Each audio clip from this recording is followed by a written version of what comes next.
Niloloko po ng mga propagandista ni Bongbong Marcos Jr. at ni US President Donald Trump nang sinabi niya na bilib daw siya kay Bongbong Marcos dahil respetado daw ito sa Pilipinas at magaling, no? Hard negotiator daw. Wow! Tungkol po ito sa trade deal among others, including po ang military and defense cooperation na pinag-usapan nila. Ano po ba ang katotohanan? Ayun, doon tayo sa katotohanan. Ang dating taripa natin bago pumasok ang administrasyon ni Donald Trump sa lahat ng exports ng Pilipinas na pumapasok sa US territory was only between 10 to 11%. Ang ating mga rate of tariff. Pag sinabi pong tariff, ito po ang sinisingil sa mga karagdagang landed cost ng mga produkto na nanggagaling ng Pilipinas at atin pong ine-export sa Amerika. Okay? Nahihiya ako sa speech defecto ni Ngagba in front of Trump. Nagngiwi daw eh. Sige, mamaya sa side bit discussion pag-usapan natin. So the tariff is a system of customs collection. At yan po ay ini-impose ng isang bansa doon sa mga banyaga at dayuhang mga produkto at mga serbisyo na pumapasok sa kanilang territorial borders. Kaya tariff ang tawag po dyan. So mula sa 10% to 11% tariff na ipinapataw po sa landed cost ng ating exports papuntang Amerika, ay nagtulak ng panukalang i-impose ng Amerika during the time ni Donald Trump ng 17%. Ngunit hindi siya nakontento, itinulak nila sa 20%. At ngayon po, ang resulta daw dahil sa sinasabi niyang hard negotiations at magaling daw si Marcos mag-negotiate, ginawa niyang 19%. At may open market, zero tariff. Ano pong open market na ito? Ito po yung mga produktong sasabihin ng Amerika, papasukin nyo dito at kailangan namin. Pero kami ang magtatakda. Yan ang ibig sabihin ng open market. Pero kami naman, papasukin nyo rin ng mga produkto namin at mga kagamitan at aming mga negosyo ng zero tariff din. Doon sa tinatawag na open market share. Wow! Yun pala yun. Ipinagmayabang nila ang 1% reduction sa 20% na supposedly ipapataw po ng US government laban sa Philippine exports. So from 20%, ginawang 19%. At ito na po ang binubulgar ni Ka Eric. The main deal was not about the cocaine party na na-involve po ang asawa ni Marcos Jr. na si Lisa Araneta Marcos. It was not about that. The deal was about the US-Philippines Free Trade Agreement na itinago at kanila pong pinasekreto na huwag maibulgar sa mamamayang Pilipino dahil hindi katanggap-tanggap. That's number 1. Number 2, mayroon pong mga military deals and defense deals na pinasukan si Marcos na hindi rin po niya sinabi kung ano ang kanilang na-commit kay Donald Trump at sa Amerika. Kamote everyday, mabisa sa muscle cramps, yan kinakain na mawawala ang leg cramps. Thank you po sa mga nag-a-advise sa aking kalagayan sa health ko ngayon, mga kababayan. I appreciate po. Ulitin ko po hindi lang po ito trade deals. This was not about the unfair and onerous, one-sidedly ulterior advantage to the US na pinasok ni Marcos. Doon nga sa binulgar ni Ka Eric na US-Philippines fair trade or reciprocal trade agreement na hindi naman talaga reciprocal. Okay.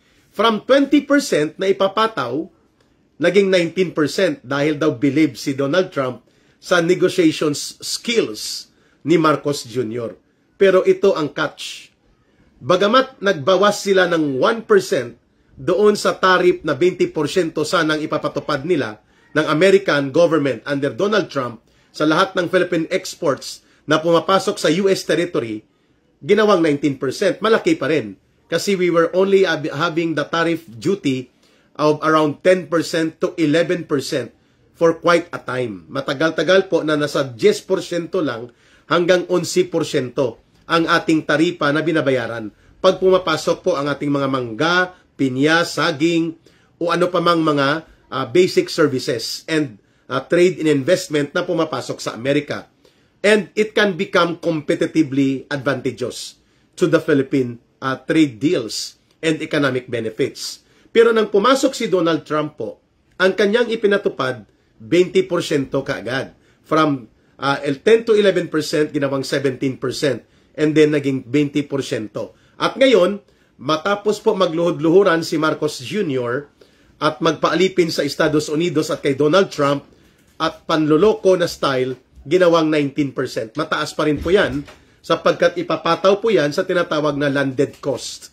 So kung ang 1 kilo ng mangga ay nagkakahalaga lamang dati ng mga $5, papatungan mo ng 19%, papatak po yan sa almost $6 per kilo.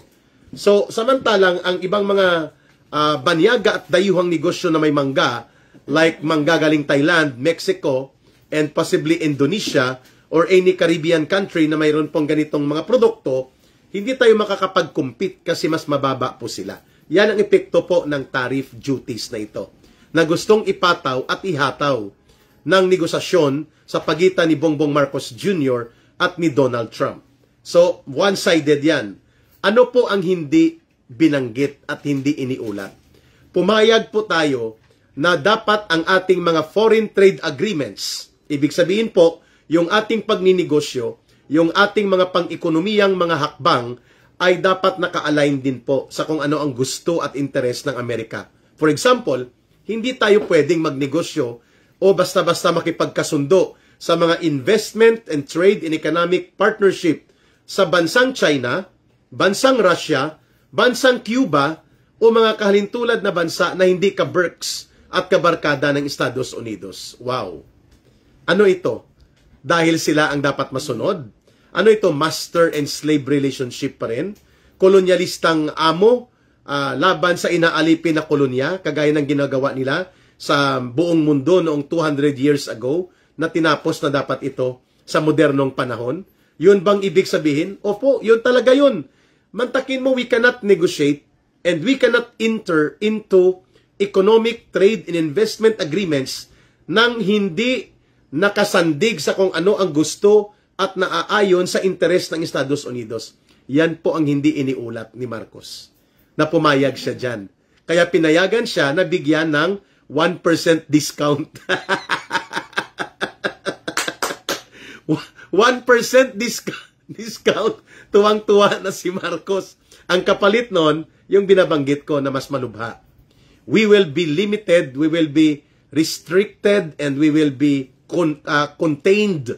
Tayo po ay kukupuin at iipitin ng Estados Unidos na hindi tayo pwedeng mag-negotiate ng mas maganda, mas dynamic, at mas makabuluhan at kapakipakinabang na mga trade, investment, and economic deals and partnerships sa mga bansa na hindi ka-BRICS o nakalinya sa interes at kagustuhan ng Amerika, preferably ang mga bansang China, Russia, North Korea, Cuba, and the rest of other countries, na may magandang mga offer posibly sa atin. Even, hindi po mga bansang binanggit ko. Halimbawa, may magandang offer ang Canada at sa tingin ng Estados Unidos ay dihado siya, pwede niyang pakialaman ang ating trade and investment and economic partnership deals sa ibang mga bansa. Yan yan po ang kapalit ng pag-reduce ng 1% doon sa taripa na 20%, ginawang 19% ni Donald Trump dahil pumayag tayo dito sa Reciprocal Trade Agreement ng Amerika na sa totoo lang ay one-sided, onerous, one-sided, and grossly, scandalously disadvantageous to the Philippine economic and trade interest and advantage. Hindi po natin yon interes.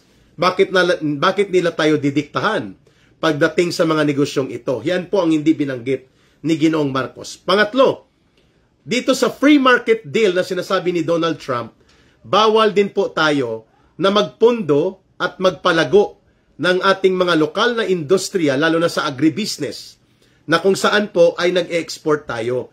At pati na po sa mga local manufacturing sector, like for example, processing ng semiconductors, electronics, among others, ay hindi natin basta-basta ito pwedeng masubsidize, sapagkat dapat yan ay open market. Anong ibig sabihin po niyan?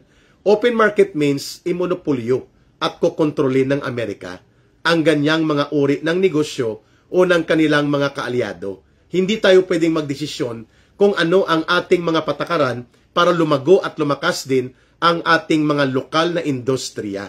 Partikular po sa agribusiness and even sa mga manufacturing sector and other industrial related na mga subsidy. Hindi pinapayagan ng Amerika yan. Wow! Mantakin mo yan, pangloob natin na mga pamamaraan kung papaano natin ma-develop ang ating merkado at ang ating mga fundamental na pangangailangan na mapalakas, mapalawak po ang improvement ng agrikultura, ang improvement ng ating industry at manufacturing sector ay hindi pinapayagan basta-basta ng Amerika na gawin natin yan kung tatamaan ang kanilang economic and business interest dito sa Asia, sa Indo-Pacific or even sa loob ng Pilipinas. Wow! Ayos! Good morning, Idol. God bless you from Isulan, Sultan Kudarat. Kapamilya kami nyo. Kenny B, thank you ha. Ano po ang hindi binabanggit ni Marcos Jr.? Hindi po binabanggit nila Marcos at Donald Trump na niloloko nila at dinidiskartihan ang mga Pilipino.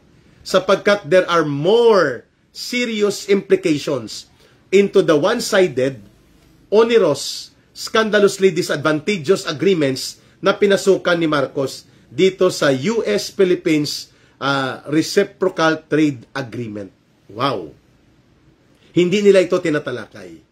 At ito pa po ang nakakabahala.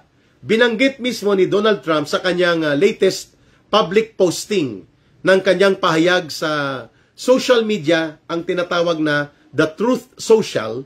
Hindi po gumagamit si Donald Trump ng Meta ng Facebook, no? Ang ginagamit po niya ay Truth Social. Mukhang negosyo niya rin po ito na pinopromote ng kanyang mga partners. Ang binanggit niya dito sa plataforma na Truth Social, sabi niya, naging mabunga at naging kaaya-aya at naging masaya ang pagkikita daw nila ni Bongbong Marcos Jr. sapagkat mayroon din silang mga napagkasunduan regarding sa military and defense agreements na sila ang nakapag-usap nito. Ang US State Department head na si Rubio at pati na po ang kanilang Defense Secretary na si Hegseth, mga kababayan. So ano ito? Yan. Yan ang tanong, ano ang mga ito? Anong ibig sabihin nito? Isa lang pong ibig sabihin yan, na tayo ay magiging parang si Zelensky din. Susunod tayo kung anong gusto ng Amerika na gamitin at gawin nila na extension ng kanilang military deployment ang ating bansa. Ang tawag po sa prinsipyo na yan sa modernong panahon ay forward deployment. Ang forward deployment po ay nangangailangan ng isang bansa na magko-cooperate, na hindi ka na mag-mobilize ng mga barkong pangdigma, ikakarga mo ang mga missile, mga kagamitan pangdigma, habang wala pa ang digmaan, bibit-bitin mo na ito, papasukin mo na sa Pilipinas. Dahil kaya mayroon tayong dalawang very controversial na mga kasunduan na pilit na ipinapatupad ng Amerika kahit wala na po tayong US Military Bases Agreement. Ano po ito? Ang Visiting Forces Agreement, Brother Beethoven, VFA, at ang EDCA, Enhanced Defense Cooperation Agreement. Ang dalawang ito, ang VFA, Visiting Forces Agreement po, ay nagpapahintulot sa Amerika na ang kanilang mga US military troops, ang kanilang mga armas, kagamitan pang militar, ay pwedeng maglabas-masok sa ating mga teritoryo at parang libre po sila within 30 days to 60 days na manatili. Temporary basing. Wow! Wala na po ang kanilang Clark Air Force Base at wala na rin po ang kanilang Subic Naval Base sa Olongapo, sa Zambales, subalit ang buong Pilipinas naman ay naging extension ng kanilang temporary military basing. Kaya nagkaroon ng Visiting Forces Agreement o VFA sa panahon ni Fidel Ramos. I think it was signed in 1995 or 1996, mga kababayan. Sa panahon ni the late President General Fidel Ramos. Ano namang ang EDCA? Ang EDCA po ay nagpapahintulot sa Amerika na maglagak ng mga armas pangdigma sa loob ng mga kampo militar ng Pilipinas. At yan po ang tinatawag na EDCA sites. Kagaya po ngayon, mayroon silang Typhoon Missile Launcher System na pwedeng mag-launch o maglunsad ng mga Tomahawk cruise missile at mga interballistic continental or semi-continental ballistic missile. Nandyan po ngayon sa Northern Luzon. So ang major camp na nandyan sa Northern Luzon po ay ang Camp Gamu sa Isabela, 5th Infantry Division yan, at mayroon din pong Marine Base area ang Pilipinas sa may area ng Batanes at Cagayan Valley. At mayroon din pong kampo militar dyan sa may Tarlac, mga kababayan, North Luzon Command.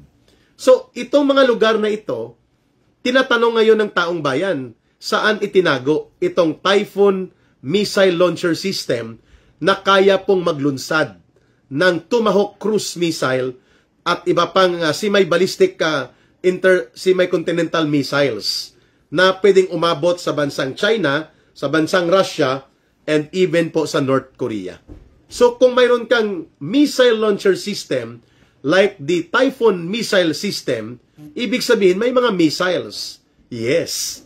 Aanin mo ang missile launchers kung wala kang missile. Di po ba?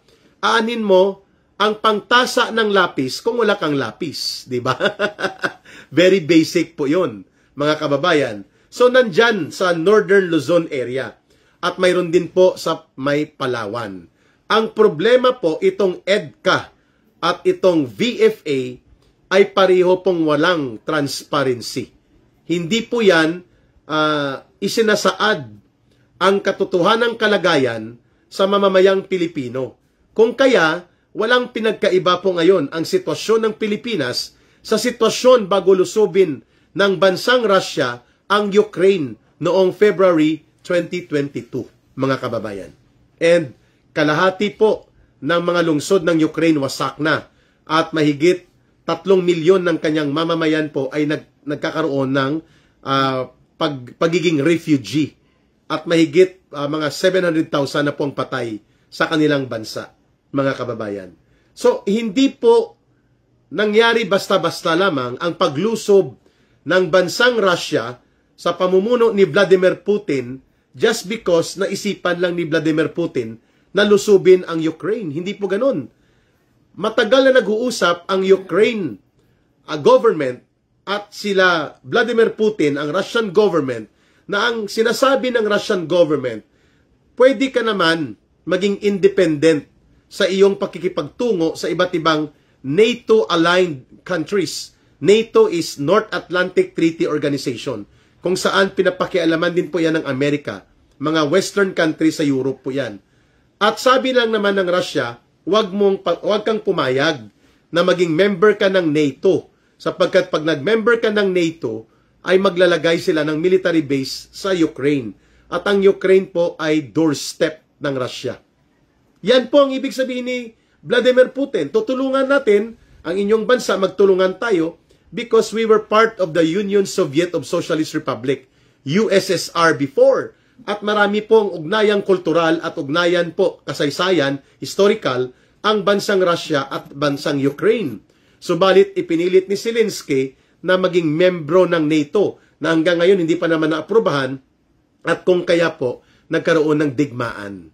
Ito din po ang ginagawa ngayon ni Donald Trump kay Marcos. Sige, bawasan ko ng 1%, namin ng 1% ang inyong taripa at mag-open market tayo, zero tariff, both sides. Alam naman natin na talot, dihado tayo dyan sa sinasabi nilang zero tariff sapagkat lalamunin tayo ng Amerika pag nakipag-compete tayo in open market na hindi tayo pwedeng magpataw ng taripa sa kanila. Yan lang naman pong ibig sabihin ng open market zero tariff, mga kababayan. Lalamunin tayo dyan. Hindi tayo makakapagsingil ng mga customs duties and taxes na dapat singilin natin sa kanilang mga produktong pumapasok sa Pilipinas. Ngayon, kaakibat niyan, pinakialaman din nila ang ating mga preferential rights, kung sino ang ating gustong makanegosyo, kung sino ang magiging kasama sa ating mga trade and investment agreements. Kailangan alam nila at kailangan nakalinya sa kanilang interest at sa kanilang mga kaalyado. Kaakibat nito ay ang pagpapalakas ng Visiting Forces Agreement. at ng EDCA, Enhanced Defense Cooperation Agreement, na ang ibig sabihin po, magiging forward deployment base ng Amerika ng kanilang mga tropa militar, ng mga barkong pangdigma, ng kanilang mga missile system, at ng kanilang mga missile launchers and other war material and war technology na kanilang inihahanda sa loob ng Pilipinas. Sakaling magkaroon po ng digmaan ang China at Taiwan, makikialam po ang Amerika. They are not pretending that they are not going to interfere. It is an open public declaration that the U.S. will interfere in the conflict should the armed conflict between China and Taiwan will escalate into a full shooting war. The U.S. will interfere and intervene. So saan manggagaling po mga armas at mga tropa na gagamitin ng Amerika upang pakialaman ang digmaan o ang sigalot ng China at Taiwan? Sa Pilipinas. So, kung ako ang China, ano magiging attitude ko sa China, sa Pilipinas? How will I react and how will China try to interact and treat the Philippines? Diba? Kaya maiba ang pagtrato ng China sa Vietnam, sa Malaysia, sa Indonesia, sa Thailand, sa Brunei, sa Laos, sa Cambodia, sapagkat itong mga bansang ito ay hindi pumapayag na lagyan ng forward deployment ng mga military assets, military technology, and war technology ng Amerika ang kanilang mga bansa. Samantalang tayo lamang ang pumapayag na gawin yan ng US sa atin. Even Japan, they are trying to move out ang mga military bases ng Amerika. No? The last military base was in Okinawa and mukhang nagsarado na o isasarado na ngayong taong 2025. At ganun din po sa South Korea. O bakit tayo pumapayag na dito ilalagak sa Pilipinas ang mga armas pangdigma, ang mga war technology, mga war machine ng Amerika at gagamitin ng ating bansa as forward deployment of their war technology in preparation sa armadong sigalot o digma ang magaganap sa Indo-Pacific area. Bakit tayo pumapayag? Kasi ito nga, dahil sa bulok na gobyerno ni Marcos Jr. Pumayag siya, kapalit po ng kukurampot na diskarte na binawasan ng 1%, ang taripa from 20% gagawin na lang 19%. Pero may kaakibat po na X-deal. Ano pong X-deal? The X-deal included yung pangingialam sa ating Independent Foreign Trade and Investment Agreement and relationship among other countries, especially when these countries are not aligned to the interest of the United States of America. Kaya tayo ay nakupo. Tayo ay na-box in.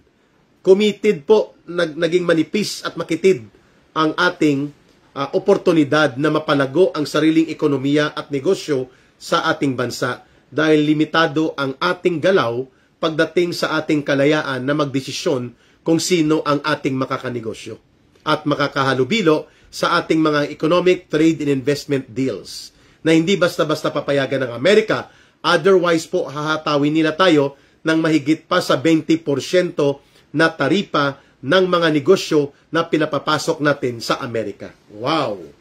Ang mabigat po ay itong binabanggit ko. Palalakasin at lalo pa pong ipatupad ng todo-todo nila Marcos at ng kanyang mga alipores itong Visiting Forces Agreement, VFA, na nagbibigay ng kalayaan sa Amerika na wala silang kailangang gawin na magpasa o magkaroon ng proseso ng pagpapasa at pagpapatibay ng military basis agreement. Pwede silang pumasok for as long as 60 days, labas-pasok ang kanilang tropa militar, refuel, resupply, at dito ilalagak sa Pilipinas ang iba't ibang mga kagamitan nila at mga armas pangdigma, including mga missile systems and missile launchers, gamit po ang ating mga kampo militar. Strategically, sa Palawan, sa Mindanao, sa Zamboanga, sa General Santos, sa Cagayan de Oro, sa Davao, sa Cagayan Valley, sa Ilocos, and even dyan sa Cavite at sa Bataan. Wow! Ayos, Virtually and technically, ibinenta ni Marcos ang ating sariling bayan at ang ating sariling mga mamamayan dito sa napakadelikadong Military and Defense Agreement na kanyang pinasok, lalo na po ang reiteration o ang paggigiit ng Estados Unidos na tayo po ay pumayag na tayo ang magiging forward military base deployment area ng Amerika. Alam natin na hindi maganda ang relasyon ng Amerika sa China. Alam natin na hindi maganda ang relasyon na binubuo ng Estados Unidos sa Russia, sa North Korea. Mga bansa po ito na wala tayong sigalot. Wala tayong anumang mga tunggalian sa bansang China, sa bansang Russia, at sa bansang North Korea. Subalit ang Amerika ay mayroon. O bakit nakakayanan po ng mga bansang Malaysia, Indonesia, Thailand, Vietnam, Laos, Cambodia, Brunei, mga bansa ito na malalapit lang sa atin geographically. Basically, we are in the same region. Ito yung tinatawag na Southeast Asian countries at ito yung rehiyon na nakapaloob sa Indo-Pacific, mga kababayan. Bakit Pilipinas lang ang pinipilit at pumapayag din na gawin tayo na virtual extension of the military forward base deployment of America? Definitely, we are on the track na kapariho po sa nangyari at mangyayari sa Ukraine. Mangyayari din po sa Pilipinas, hindi malayong mangyari po yan. Kaya wala pong katakataka bakit si Gibo Teodoro, na supposedly ay Defense Secretary ng Pilipinas, ay mayroon pong Maltese citizenship at may Malta passport po ito. At malamang sa malamang po itong sila Tambaloslos, sila Marcos at mga pamilya nila, kapag nagkaroon po ng aktwal na digmaan na pwedeng sumiklab sa pagitan ng China at Taiwan at pwedeng sumiklab din sa pagitan ng Pilipinas at China, malamang sa malamang po ay aatras, maglalayas po ang itong mga aliporis ng demonyo na nasya lang nakikipag-ugnayan sa Amerika upang ilubog sa digma-digmaan at tapang-tapangan nilang patakaran ang ating bansa at mga kababayan nating mga Pilipino. We have to speak up. We cannot speak up anymore if there will be already an open war situation. Kaya nga, tamang-tama talaga ang binabanggit ng isang war philosopher na si Sun Tzu. Ang sabi ni Sun Tzu, a greedy man or a greedy leader will burn down the villages and his people just to make him stay in power. Ibig sabihin po, walang pakialam ang isang ganid sa kapangyarihan at bulok at kurakot na leader, di bali nang sunugin at lipulin niya hanggang maabo sa lupa ang kanyang mamamayan at ang kanyang bansa, lamang masunod ang kanyang kapritsyo na manatili sa poder. Yan po ang kahulugan ng quotation ng war philosopher na si Sun Tzu, mga kababayan. Wow! Ganyan na ganyan nga ang karakter, ganyan na ganyan nga po ang pagkatao na ipinapakita ni Marcos at nila Romualdez, the way they are bringing war into the doorstep of our country. So, mali po ang binabanggit ni Ka Eric na it was only about the US-Philippines Reciprocal Trade Agreement. I say sorry to that. It included pala military and defense reiteration agreement, the way Donald Trump right now is speaking sa kanyang social media platform, yung Truth Social, na nagkaroon pala ng reiteration o pagtutulak na palakasin pa ang mga umiiral na makaisang panig at napakadelikado na mga military and defense agreement o defense and military na mga kasunduan kagaya po ng Visiting Forces Agreement at ng EDCA. Ukraine na Ukraine po ang nakikita nating patutunguhan ng bansang Pilipinas. Sana po ay wag magdilang anghel ang ating talakayang ito na hindi magaganap ito. Kasi pag naganap po ito, pinakamatagal na 1 linggo ang itatagal natin sa digmaan laban sa China. The third largest military in the world and the second world biggest economy ang China. And yet, pumapayag tayo na gamitin tayo bilang pawn, bilang alipin, bilang panakipbutas ng Amerika at pangbalakan yon dito sa kanyang pagigiit at pagkikipagkiskisan sa bansang China at Russia, o bakit tayo pumapayag? Just because of the 1% reduction in the tariff imposition na mataas pa rin po yun, 19% is no big difference to 20% tariff. O bakit hindi pumapayag ang mga bansang binanggit ko?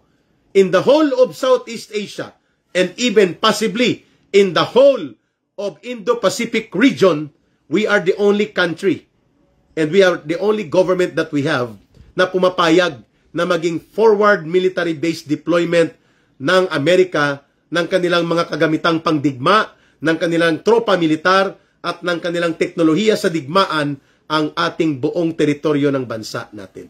And yet, sasabihin ni Donald Trump at ni Marcos, wow, this is friendship. Friendship, may foot ka to.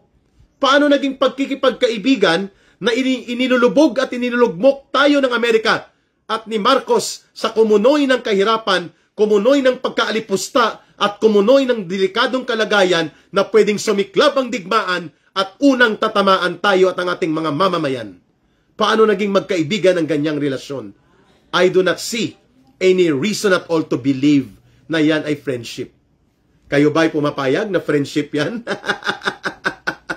Friendship, ha? Friendship na inilalagay tayo sa bala ng kanyon. Unang kakanyunin ng China at dudurugin tayo dahil nandyan nga ang mga missile launcher systems na maglulunsad ng Tomahawk cruise missile at ng mga subcontinental missile ng Amerika na nandyan sa Northern Luzon at nandyan din po sa Palawan, most likely, sapagkat there is no transparent report kung ano ang kalagayan at nilalaman ng mga EDCA sites na ito na nakapaloob sa mga kampo ng Armed Forces of the Philippines. All over the country, there are now around 9 or 12, ano ba talaga kuya? Pero may nagsasabi na ito'y 18 na, ka Eric.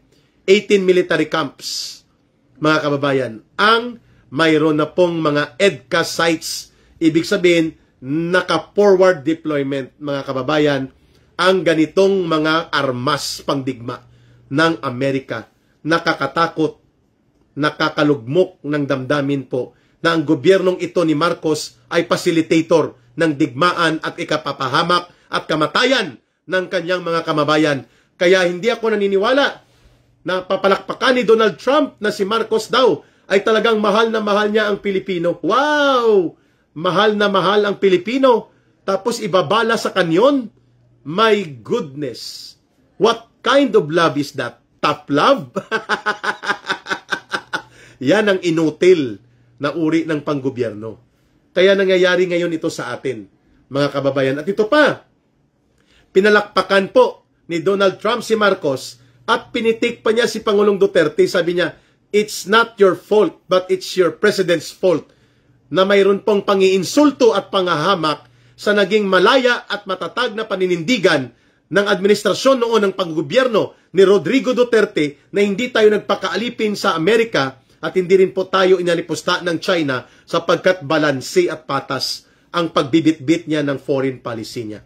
So without naming Rodrigo Duterte, in that talk of Donald Trump, ininsulto po niya si Pangulong Duterte at sinabi niya, it's not your fault, it's not your country's fault, but your president's fault. Kaya pala, tahimik si Donald Trump at hindi nagsasalita tungkol sa kalapastanganan, abuso at mga iligal at malakriminal na pagdukot at pagpapatapon kay Rodrigo Duterte kasi pala, siya pala ay bahagi ng paniniwala na si Rodrigo Duterte ay nagtaksil sa ating bayan at naging kaibigan ng China. So, it does not make any sense na si Donald Trump ay iba kay Joe Biden. No. Pareho lang po ang interest nila. They are the same dogs with different color, but they are also the same dog that can bite and that can prey and that can become predators over the Filipinos. Yan po ang katotohanan about Donald Trump, mga kababayan. Sa China po ba may tariff tayo kay Eric? Mababa po, Jen Sarmiento. At maganda po ang mga offer ng trade, business and trade ng China. Less than 10% po, Jen Sarmiento. Yeah, sinagot ko na, no? Malaki po ang pakinabang at makukuha nating economic and trade investment sa China the way nakikinabang ngayon ang Vietnam, Laos, Cambodia, Thailand, Malaysia, Indonesia. bagamat sila po ay may mga magkatunggali din na mga claims dyan sa South China Sea, Vietnam, Malaysia, Thailand, and Indonesia, and among Laos, Cambodia, they are having a high benefit deals of trade and investment negotiations with China. At inoffer din po yan sa atin, no? Dahil top negotiator no, si Bongbong Marcos. Pero hindi tayo tatahimik. Magsasalita po tayo, mga kababayan. Kaya po, kahit medyo matamlay masyado at masakit pa rin ang likod ni Ka-Eric, bumabangon po ako para gawin po ang aking advokasya at paninindigan kasama sa inyo. Ang pagpapaliwanag at pagpapataas ng kamalayan ng mga Pilipino ang magiging tagapagtanggol ng ating bayan. When the people are awakened by their political and social consciousness, the people are empowered. Hindi si Marcos at ang kanyang bulok na gobyerno ang magtatakda ng kinabukasan at kaligtasan ng ating bayan at ng ating mga mamamayan. Tama na ang panlililang. Tama na ang panggigipit.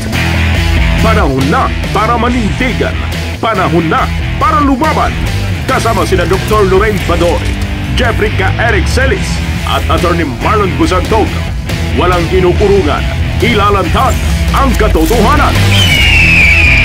Kasama mo ang bigwas ng agila, lakas ng bayan, tinig ng katotohanan.